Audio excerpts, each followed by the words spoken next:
anyone else get really bad tinnitus when they fly? Hello friends, I'm Dr. Maria Morrison, audiologist. I'm your expert in hearing healthcare, and as some of you know, I have tinnitus.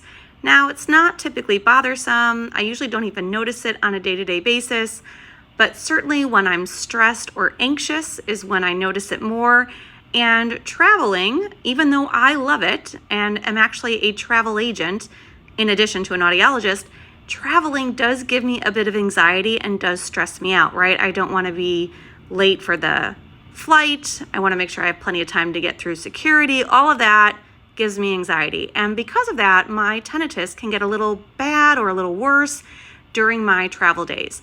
So what I do is I typically will make sure that my phone has got a nice sound generator app on it. I love the Resound Relief app. And if my tinnitus is bothersome, I just listen to some soothing sounds. I try to distract myself. And usually by my second day of travel, all is well. So if you have difficulties traveling with tinnitus, I hope this helps. If you have any questions on tinnitus, just leave those in the comments and I'll get back to you. All right, friends, have a great day. Bye-bye.